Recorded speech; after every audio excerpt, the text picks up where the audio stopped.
Okay, so I'm reading from Dreams, Evolution, and Value Fulfillment by Jane Roberts, a Seth book. It is volume 2, and it is almost over. So, I don't like finishing books as it is. That's why I like to read books again. Because they make me kind of sad. I'm like, oh, the book's over. But this book in particular is especially sad because it's not just over, about to be over. It's not just over, it is, Jane's about to die. And so, I don't know about you guys, but I've been super emotional lately. I cry over every freaking thing, and it's just like, ugh. I don't know if it's my medications dropping. I don't know if it's like just the world, like everyone's going through something right now. It's in the air. I don't know what's going on, but and then also the fact that I know Jane's already dead, but it's very real to me, and I know that right now as I'm reading this book, Jane's alive, and I know she's still alive in our hearts, but she's about to die. So keep that in mind as you're about to listen to the last pages. There'll probably be this video and then one more, and it will be actual dictation, and I'll be able to do the last 2 sessions in one video. I've already looked over the pages. So what I'm about to read you guys is basically private sessions and the magical approach to life. Some of the best stuff from Seth. Alright, so continuing in notes for Life Clouds, Chapter 12. Okay, so, session note number 3. Rob notes, after the personal session of December 1st, I'd suggested to Jane that we initiate a daily program of reading and discussing Seth's material. In keeping with that idea, 2 nights later, Seth recommended that we begin studying the sessions on the magical approach to life and on the sinful self. Then he commented in general on the cyclic and beneficial nature of such undertakings. Seth says, quote, "Certainly it must seem to you both that you begin many therapeutically designed programs only to have them disappear. There is a rhythm to such programs, however, and it is natural for the self to rouse at certain times. Begin such activities, then apparently discard them. They begin with a certain impetus, give you a certain kind of progress, and regardless of how great or small that progress may be, there is a necessary time of assimilation. That is, the stimulation over a period of time is more effective when it is in a fashion intermittent, when certain methods are tried out, applied, and so forth. But by the very nature of the healing process, there is also the necessity of let-up, diversion, and looking away. Left alone, the self knows how to utilize such rhythms. If you trusted the characteristics of the basic natural person, you would not need such sessions as ours, generally, in the world at all. For such knowledge would be part of it and implied in its cultural organizations and the daily habits of the people." End quote. By Seth, making an excellent point. And then down here, Rob inserts. I'd also written in the notes for the last session about our difficulties producing mass events, and that Jane has done little on the magical approach recently. Seth this evening said, quote, "The sessions on the magical approach can serve as valuable springboards to release from your own creative areas new triggers for inspiration and understanding, and hence for therapeutic development. That should be part of the program, in other words, regardless of what Rupert intends to do book-wise with those sessions." Another point, regardless of any seeming contradictions, the beneficial aspects of any particular creative activity far outweighs any disadvantages. The nature of creativity, regardless of any given specific manifestation, is reflected in an overall, generalized fashion that automatically increases the quality of life, and such benefits are definite regardless of what other conditions also become apparent. I mean to make clear here that regardless of any complications that may seem only too apparent to you in the production and distribution of my last book and Rupert's, the benefits far outweigh any disadvantages. You cannot know what would have happened, for example, had it not been produced or distributed, so the question might seem moot. In the same fashion, the publication of my next book, or rather the one we are working on, Dreams, here, is bound to bring you greater advantages than disadvantages. Expression is far preferred, of course, to repression. But more than this, the matter of repression cannot be solved by adding further repression as a therapeutic measure. That is, the problem of Rupert's symptoms would have popped up in a different fashion regardless of the apparent trigger. If the apparent trigger of a difficulty is a creative accomplishment, then the difficulty itself is loaded also with its own natural therapeutic solutions. And session note number 7, I'm just going to go right into the Seth quote here. Okay, so Seth says, "Rupert is truly beginning to understand that the magical approach is indeed the natural approach to life's experience. It is the adult's version of childhood knowledge, the human version of the animal's knowledge, and the conscious version of unconscious comprehension. I told you that frameworks 1 and 2 were actually united. They seemed to be so disunited that it is almost impossible to discuss them using any other terms. To understand that much alone, to comprehend the simple idea of framework 2's indisputable existence, is strongly important, however.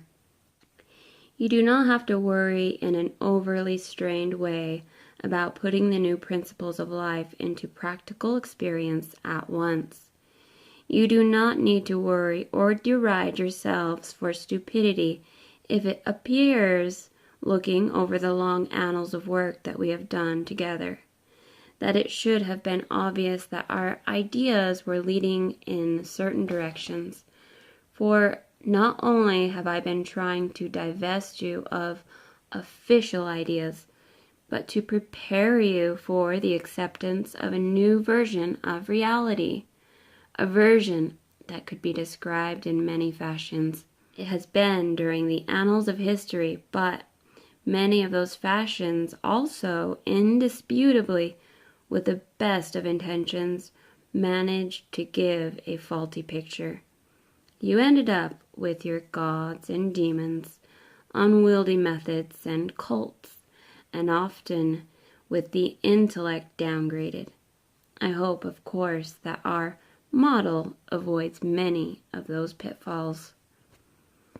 In those annals, there is legend after legend, tale after tale, history after history describing civilizations that have come and gone, kings risen and fallen, and those stories have always represented cultures of the psyche, cultures spelled out, cultures of the psyche, and described various approaches used by man's psyche as it explored its intersection with earthly experiences.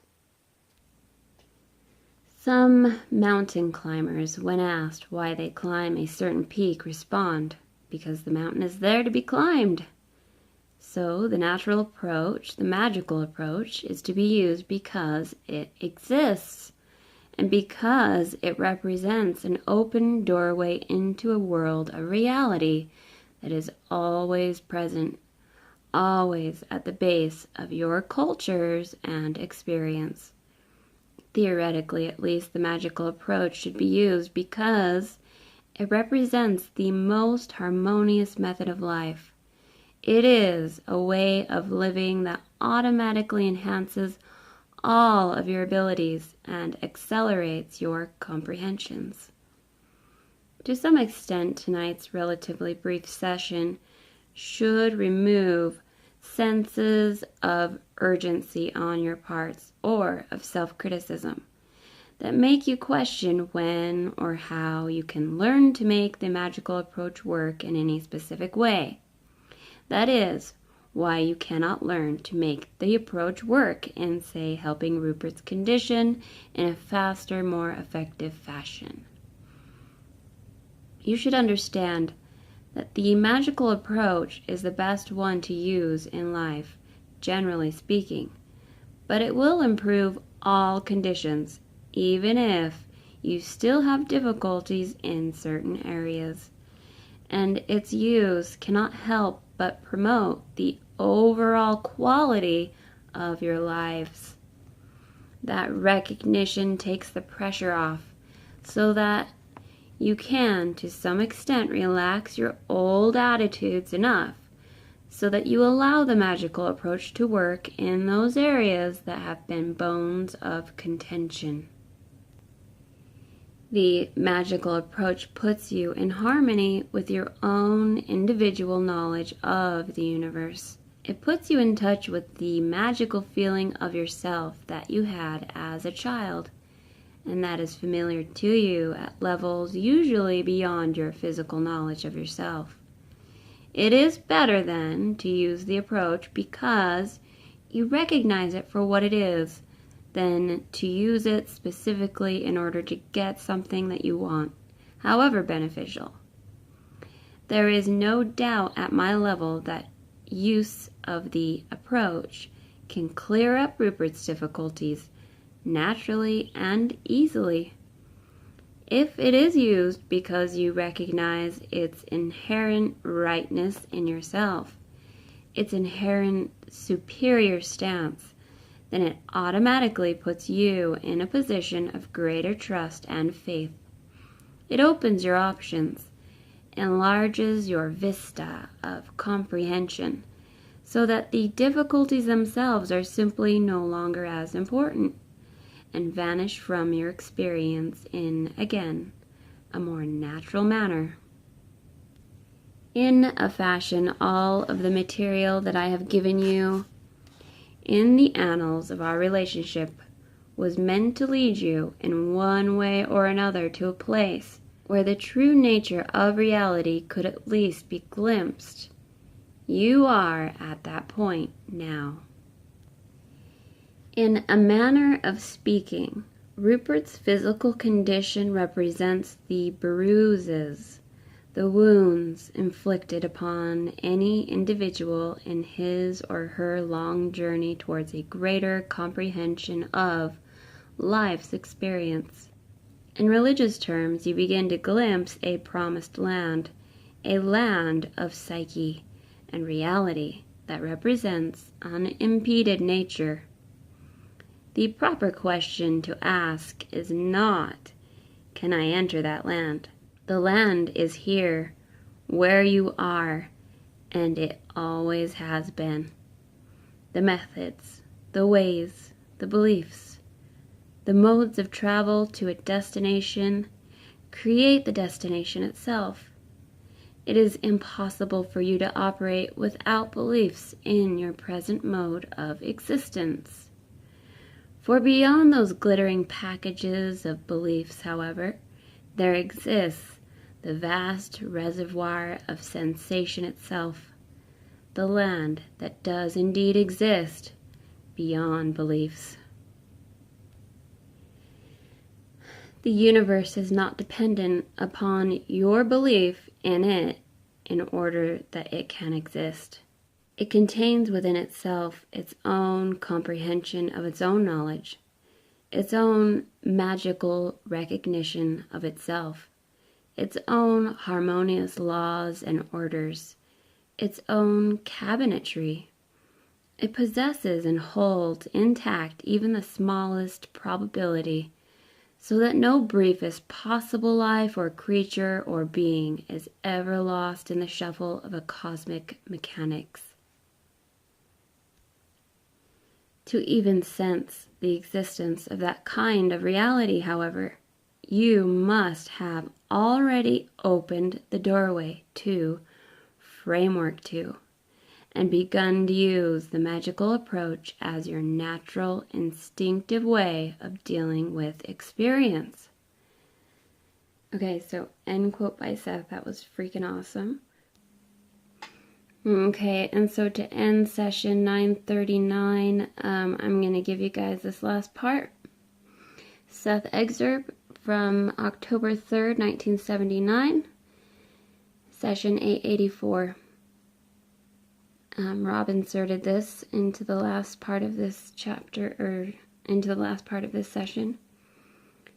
Seth says, value fulfillment is most difficult to describe, for it combines the nature of a loving presence, a presence with the innate knowledge of its own divine complexity, with a creative ability of infinite proportions, that seeks to bring to fulfillment even the slightest, most distant portions of its own inverted complexity.